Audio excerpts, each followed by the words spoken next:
Hi everyone. मैं रोहन आप सभी का एक बार फिर से अपने यूट्यूब चैनल पर स्वागत करता हूं। जैसा कि आप सभी लोगों को पता है कि मैं अपने यूट्यूब चैनल पर समाज कार्य के संबंध में संपूर्ण जानकारी प्रोवाइड कराता हूं। आज की जो हमारी ये क्लास है एम्स मेडिकल सोशल वर्क और एम्स मेडिकल सोशल वर्क के साथ साथ यूजीसी नेट सोशल वर्क के संबंध में है, जिसका एग्ज़ाम 2023 में होने वाला है। एम्स का भी पेपर आप लोगों का मार्च या अप्रैल में 2023 में होगा। वहीं यूजीसी की अगर हम बात करें, यदि दिसंबर में कोई नोटिफिकेशन आएगा तो मार्च में पेपर होगा। यदि दिसंबर में कोई नोटिफिकेशन नहीं आती है यूजीसी की तरफ से, तो आप ये मान के चलिएगा कि इस बार का भी पेपर मर्ज होगा जून 2023 में। मैं आपको बता दूं, यदि आप एम्स मेडिकल सोशल वर्क की अगर ऑनलाइन क्लास लेना चाहते हैं, जिसमें मैं आपको 3500 रुपये में आपको पूरी पीडीएफ प्रोवाइड करा रहा हूं। हालांकि इसमें मैंने आपको सिलेबस भी बना के दिखा दिया हूं कि कौन कौन से टॉपिक से प्रश्न पूछे जाएंगे। लगभग 130 प्रश्न होंगे आप सबके, 130 प्लस प्रश्न होंगे मेडिकल सोशल वर्क से। बाकी 10 क्वेश्चन, यानी आप मान चलिए जो 60 क्वेश्चन मैं बता रहा हूँ आप लोगों से, वो आपकी जनरल अवेयरनेस से हो सकते हैं और रीजनिंग से हो सकते हैं, ठीक है, और इंग्लिश से हो सकते हैं, कुछ प्रश्न मैथ से भी हो सकते हैं, ठीक है। तो कुल टोटल 200 प्रश्न आने वाले हैं एम्स मेडिकल सोशल वर्क में। वहीं अगर हम बात करते हैं मेडिकल सोशल वर्क में, तो आपको पूरा कंटेंट प्रोवाइड कराऊंगा। हर एक कंटेंट के बाद मॉक टेस्ट भी लूँगा। जितने भी मेडिकल सोशल वर्क के पेपर हुए हैं उन सभी पेपरों को मैं सॉल्व भी करवाऊँगा आप लोगों से, ठीक है। यदि आप यूजीसी नेट सोशल वर्क अगर आप क्लास लेना चाहते हैं ऑनलाइन सोशल वर्क में, तो जिसकी फ़ीस 5000 रखी गई है, आपको 2 किस्तों में फ़ीस जमा करनी है, 2500 रुपये करके। इसमें यूनिट नंबर 1 से लेकर यूनिट नंबर 10 तक की सारी पीडीएफ आपको दी जाएगी। पीडीएफ के बाद आप लोगों को हर एक यूनिट के बाद मॉक टेस्ट करवाया जाएगा, और 2004 से लेकर 2022 तक के जितने भी पेपर हुए हैं उन सभी पेपरों को व्याख्या सहित आप लोगों से सॉल्व करवाया जाएगा, ठीक है। और आपको बता दूं कि अगर आपने यूजीसी में 5000 में अगर आपने फीस जो है सबमिट करके इस क्लास को परचेज किया है या ऑनलाइन क्लास लिया है, तो उसको 2 बार यूजीसी नेट के एग्ज़ाम में बैठने का मौका मिलेगा। 2 में से आप एक बार ज़रूर जेआरएफ क्रैक कर सकते हैं। लेकिन आप लोगों को जेआरएफ अगर प्राप्त करना है, जेआरएफ लाना है, तो आपको पर डे 2 से ढाई घंटे आपको पढ़ने पड़ेंगे। यदि आप अच्छे से 2 से ढाई घंटे आप पढ़ेंगे, तभी आप एग्ज़ाम को क्रैक कर पाएंगे, ठीक है। यदि आप नहीं पढ़ेंगे तो समझिएगा कि आप 10,000 प्लस बच्चों को अपने पीछे छोड़ रहे हैं। यदि आप इंटरेस्टेड हैं तो आप 8506031330 पर आप मुझसे कॉल कर सकते हैं और व्हाट्सएप के माध्यम से संपूर्ण जानकारी सोशल वर्क के बारे में ले सकते हो, ठीक है। टेलीग्राम जो मैंने चैनल बना रखा है, जिस पे आप लोगों को मैंने ऐड कर रखा है पेड ग्रुप में, उसमें आपको सारे कंटेंट और वीडियो का लिंक आपको प्रोवाइड कराया जाएगा। डेली आप लोगों की क्लास चलती है, ठीक है। डेली 1 घंटे आपकी क्लास चलती है, 8 से 9 पर डे आप लोगों को जो है सोशल वर्क के बारे में पढ़ना होगा। चलिए प्रश्न करते हैं, जहां एम्स मेडिकल सोशल वर्क के साथ साथ यूजीसी के भी आप लोगों को देखने को मिलेंगे। हालांकि ये जो पेपर में जो प्रश्न आप देख रहे हैं, ये 1 अक्टूबर 2022 के यूजीसी नेट में ये प्रश्न पूछे गए थे, और एम्स मेडिकल सोशल वर्क में भी ये प्रश्न पूछे भी जा सकते हैं, क्योंकि सोशल वर्क का टॉपिक है और 130 या 140 प्लस प्रश्न आने वाले हैं। तो ये मान के चलिए कि ये भी प्रश्न वहां देखने को मिल सकते हैं। बात करते हैं यहाँ पे, देखिए वर्ष 1960। देखिए बेसिकली वर्ष 1960 नहीं है, पहले एक बार इंग्लिश पढ़ते हैं। What was the name of the Gulbenkian report published in 1968 है, 1968 है, ना कि 1960 है। तो वर्ष 1968 में प्रकाशित किया गया था गुलबेकियन रिपोर्ट। उस समय उसका नाम क्या था? उसका नाम था community work and social change. Option number पहला ही करेक्ट जवाब। पहले प्रश्न का पहला ही सही जवाब हो जाएगा। 1 अक्टूबर का 2022 का ये पेपर है आपके सामने। आगे बात करेंगे। नेक्स्ट प्रश्न आपके सामने है, एक मैचअप लिस्ट दी गई है। एक तरफ लिस्ट 1 है, दूसरी तरफ लिस्ट 2 है, ठीक है। और जहां आपको लिस्ट 1 दिया गया है वो बेसिकली केस वर्क अप्रोचेस से संबंधित है, और दूसरी तरफ उन विद्वानों का नाम दिया गया है। अगर हम बात करें यहाँ पर ऑप्शन ए का, तो साइको सोशल अप्रोच की बात कर रहा है, मनोसामाजिक अप्रोच है ये, और आपको मालूम होना चाहिए कि फ्लोरेंस होलिस के द्वारा दिया गया है। अगर हम बात करें फंक्शनल अप्रोच के बारे में, तो फंक्शनल अप्रोच जो है रुथ ई स्मैली के द्वारा दिया गया है। यह आपको रिप्रेजेंट करता है प्रॉब्लम सॉल्विंग। आप जानते हैं 1957 में H Perlman, Helen Horace Perlman का नाम बहुत फेमस है, काफ़ी बार एग्जाम में यह प्रश्न आता है, देखने को मिलता भी है। क्राइसिस इंटरवेंशन की अगर हम लोग बात करते हैं, बेसिकली ये संकट में दखल को बोलता है। इंटरवेंशन का मतलब हस्तक्षेप, दखल शुद्ध हिंदी है, आप दखल को भी हस्तक्षेप कह सकते हो, ठीक है। तो यहाँ पे choose the correct answer from the option given below, नीचे दिया गया है। अगर हम बात करें यहाँ पे ऑप्शन नंबर ए का आपका 4 हो जाएगा, बी का आपका 3 हो जाएगा, सी का आपका 2 हो जाएगा और डी आपका 1 हो जाएगा। तो 4 3 2 1 जिस ऑप्शन में होगा वही ऑप्शन सही हो जाएगा। यहाँ पर आप देख सकते हैं, ऑप्शन पे आते हैं सीधा। अगर हम बात करें 4 3, ठीक है, 4 3 2 1, 4 3 4 3 2 1, आप देख सकते हैं ऑप्शन नंबर डी है। तो ये ऑप्शन ए लिखा हुआ है, ये ऑप्शन बी है, ये ऑप्शन सी है, ये ऑप्शन डी है, ठीक है। तो ऑप्शन ए का ऊपर दिया गया, ऑप्शन बी का भी ऊपर है, ऑप्शन सी का भी यहाँ पर है, ऑप्शन डी का भी ऊपर है। तो ये वाला ऑप्शन सही हो जाएगा, option number D is the right answer हो जाएगा, ठीक है, सेकंड का साथ। आगे बात करेंगे नेक्स्ट सवाल। देखिए यहाँ पे प्रश्न है, निम्नलिखित में से कौन सी विमोचनकारी समाज कार्य। देखिए विमोचनकारी समाज कार्य की एक बृहद कोटि है, बात को आप समझने का प्रयास करिए। विमोचन कार्य अगर हम बात करें समाज कार्य की जो बृहद कोटि से संबंधित नहीं है, मतलब आपसे कह रहा है भाई कि following does not belong to the board category, और किससे रिलेटेड नहीं है, ये विमोचन कार्य समाजकार से रिलेटेड नहीं है। तो नारीवादी समाजकार तो आता है। देखिए जो सामान्य प्रकार के समाजकार का जो परिपेक्ष होता है, बेसिकली जो जर्नलिस्ट सोशल वर्क पर्सपेक्टिव की बात होता है, ये बेसिकली विमोचनकारी समाजकार का रिलेट नहीं करता बृहद से, है ना, बड़े एक बोर्ड कैटेगरी से रिलेट नहीं करता है। बात सत्य है, आपका यहाँ पर ऑप्शन नंबर बी ही सही रहेगा। प्रतिदमनात्मक समाज कार्य भी रिलेट करता है, निर्जातीय संवेदनशील समाज कार्य परिप्रेक्ष्य की बात करें ये भी रिलेट करता है, ठीक है। आपका जब भी प्रश्न में आएगा विमोचनकारी समाज कार्य का बृहद कोटि से, तो आप बोल देना जो सामान्य प्रकार का समाज कार्य का परिप्रेक्ष्य होगा वो रिलेट नहीं करेगा, अदरवाइज जो भी ऑप्शन में होगा उसको आप लगा के चले आइएगा, ठीक है। बात करेंगे नेक्स्ट सवाल के बारे में। देखिए हरित समाज कार्य, very very most important topic point. हरित समाज कार्य जलवायु परिवर्तन और वैश्विक तपन संबंधी मुद्दों से संबंधित जो समाज कार्य की शाखा या अवधारणा किसके द्वारा निर्मित की गई है। बहुत ही अच्छा सवाल है। Green social work is the branch of social work, relate कर रहा है इन्वायरमेंट से और क्लाइमेट चेंज से एंड ग्लोबल वार्मिंग से। अब ये जो पर्सपेक्टिव है या जो कॉन्सेप्ट है ये किसके द्वारा निर्माण किया गया है, ये दिया किसके द्वारा गया है, आपको बता दो आपने नाम सुना होगा, वाल्टर एंड्रियास फ्रेडलैंडर, ठीक है, W.A. फ्रेडलैंडर। अब जिस ऑप्शन में देखिए यहाँ पे है कि नहीं, हाँ यहाँ पे देखिए option number Walter Andreas Friedlander, option number C में दिया गया है। इसलिए आप ध्यान रखिएगा, ये कॉन्सेप्ट है, ये तो आपको पता होना चाहिए बेसिकली, जलवायु परिवर्तन को लेकर, हरित समाज कार्य को लेकर, वैश्विक तपन को लेकर, ये समाज कार्य का कॉन्सेप्ट दिया था, ब्रांचेस बताता है कि ये सारी शाखाएं हैं समाज कार्य की, और ये अवधारणा जो देने वाला विद्वान था W.A. वाल्टर एंड्रियास फ्रेडलैंडर था। हालांकि समाज कार्य की अवधारणा पर, मेथड्स पर, इंट्रोड्यूस पर अगर किसी की भूमिका है तो ये इसी फ्रीडलैंडर की ही है। आगे बात करेंगे और नेक्स्ट सवाल लेंगे।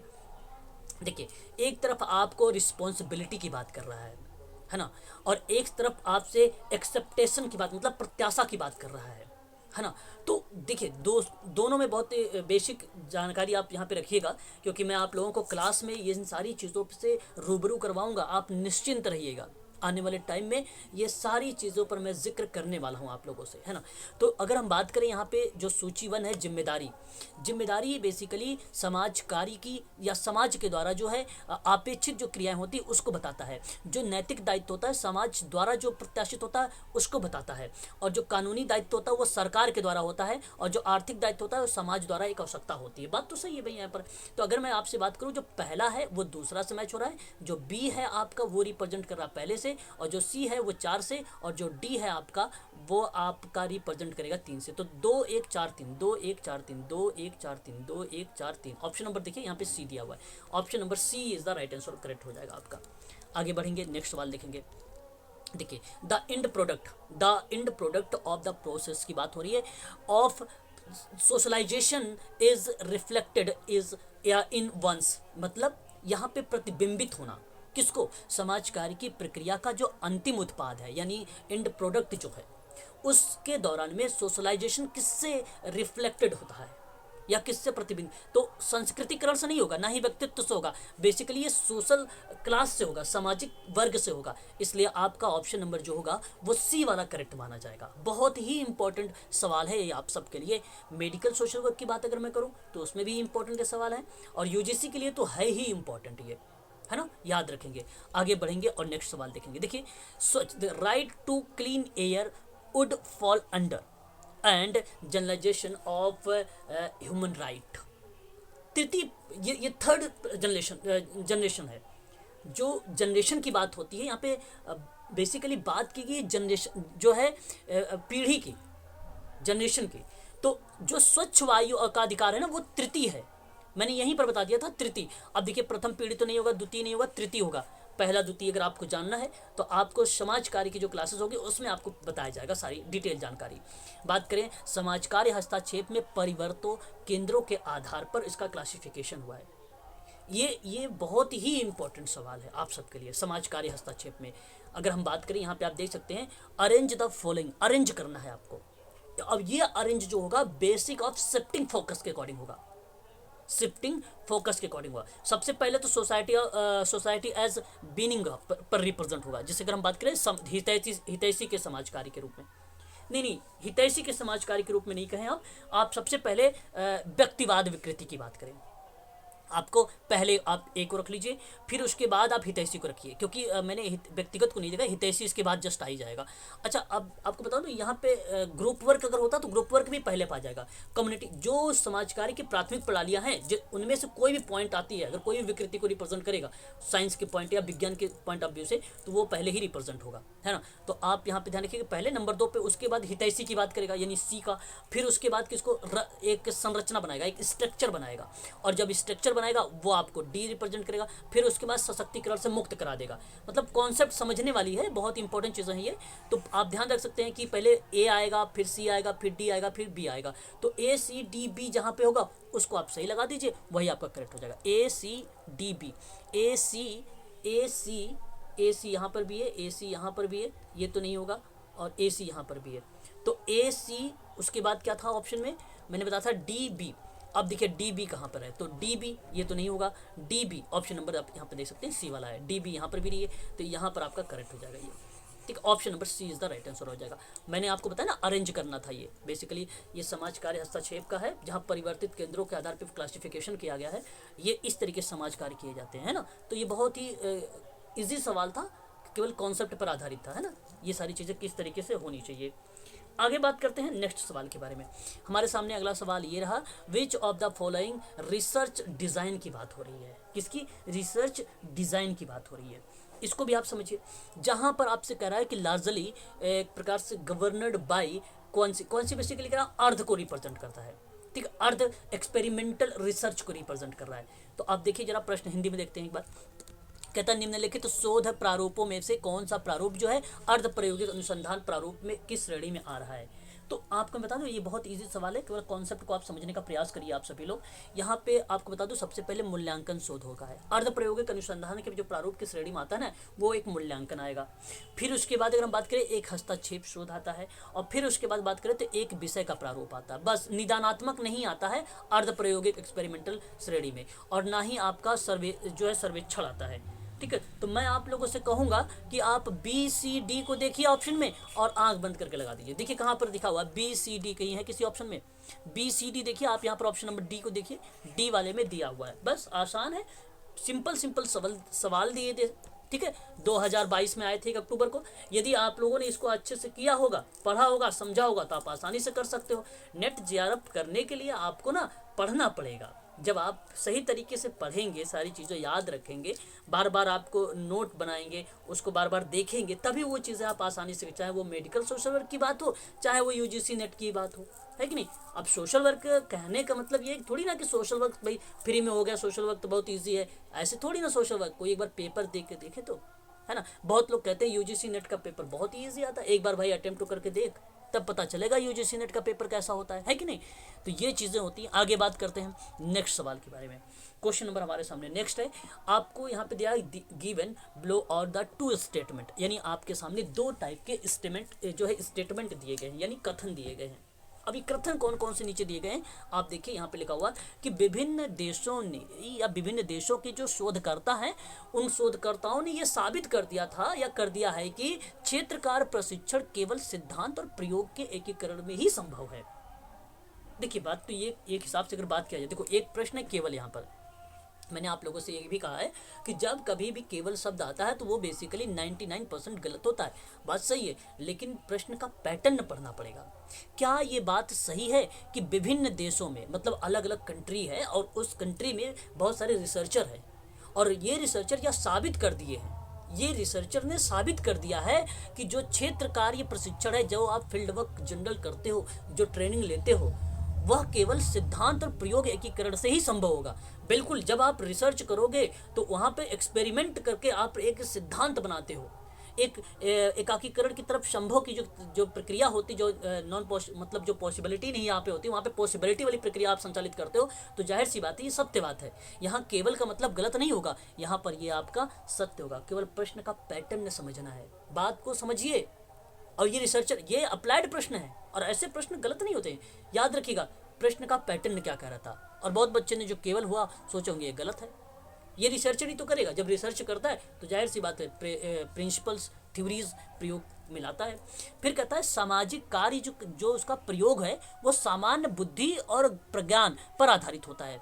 देखिए, ये ज़रूरी नहीं है कि सोशल वर्क की अगर हम बात करें कोई कार्य को लेकर कि भाई समाज कार्य उसी पर ही आधारित हो, है ना, कि सामान्य बुद्धि पर ही आधारित हो, विशेष बुद्धि पर भी आधारित हो सकती है कि नहीं, अप्रज्ञान कौशल पर भी आधारित हो सकती है ना। तो मैं आपसे कहूँगा कि गलत है। तो आप जब भी कहीं कहें, पहला सत्य को बताएं और दूसरा असत्य को बताएं। अब देखिए किस ऑप्शन में दिया गया है, पहला सत्य दूसरा असत्य। ऑप्शन नंबर सी देख लीजिए कि कथन फर्स्ट जो है सत्य है, लेकिन कथन जो दूसरा है वो असत्य है। यही ऑप्शन सत्य है आपका। Option number C is the right answer हो जाएगा। अच्छा प्रश्न है, इन चीज़ों को आपको ध्यान रखना पड़ेगा। एक और प्रश्न देखिए, शोध प्रक्रिया में निम्न क्रम को व्यवस्थित करना है। भाई मैंने, आप अगर जिनको पता होगा पीएचडी कैग के बारे में मैंने ट्रिक बताया था, और ये यहाँ से हर बार एक प्रश्न आता है, बहुत इंपॉर्टेंट सवाल है ना, आपको ध्यान रखना पड़ेगा। तो मैं आपको बताता हूँ, इस चीज़ को आप ध्यान रखिएगा। यहाँ सबसे जो इम्पोर्टेंट है शोध कार्य की प्रक्रिया में, सबसे पहला स्टेप कौन सा आएगा? सबसे पहला स्टेप जो आता है वो बेसिकली आता है आपका आंकड़ों का संकलन करना। यहाँ पे आपको एक निम्न क्रमों में शोध कार्य प्रक्रिया को दर्शाना है ना। तो सबसे पहले समस्याएं आएंगी, आंकड़े थोड़ी संकलित हो जाएंगे। फिर सबसे पहले समस्या आएगी, सबसे पहले समस्या आई, समस्या के बाद आपने परिकल्पना बनाया, और परिकल्पना के बाद आपने क्या किया, परिकल्पना के बाद आपने शोध अभिकल्प बना दिया, है ना, डिज़ाइन कर दिया।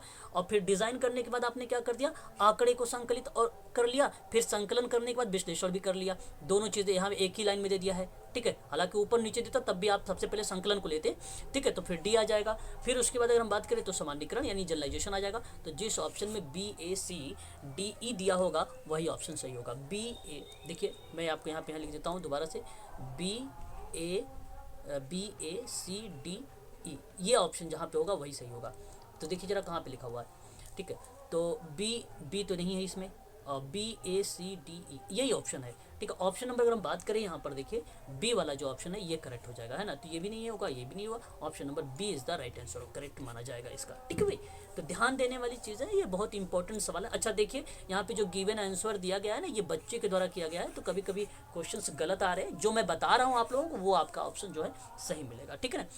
चलिए आज के लिए बस इतना ही रखते हैं। यदि आप एम्स मेडिकल सोशल वर्क की क्लास लेना चाहते हैं या यूजीसी की सोशल वर्क की क्लास लेना चाहते हैं तो उसके लिए आप मुझे संपर्क कर सकते हो 8506031308 से। और आप निश्चिंत रहिए, यहाँ से आपको सफलता अवश्य मिलेगी, है ना। आप निश्चिंत रहिएगा, ठीक है। डेली आपकी क्लास चलती है सोशल वर्क के बारे में, और जिनको वीडियो नहीं मिलती वो वीडियो आप समझ लीजिए कि अनलिस्टेड किया गया है, प्राइवेट वीडियो की गई है। वो पेड बच्चों को वीडियो मिलेगी डेली वाली, है ना। डेली 1 घंटा, सवा घंटा, 1.5 घंटे क्लासेस हमारी चलती है, डेली लगभग चलती है, ठीक है। तो वो प्राइवेट वीडियो वाले बच्चों को दी जाती है, ठीक है। और पब्लिक बहुत कम की जाती है वीडियोस, है ना। चलिए आज के लिए बस इतना ही। अधिक जानकारी के लिए मैंने नंबर दे दिया है, आप लोग संपर्क कर सकते हो, ठीक है। फिर आज शाम को मिलते हैं हम सभी लोग 8 बजे वाली क्लास में।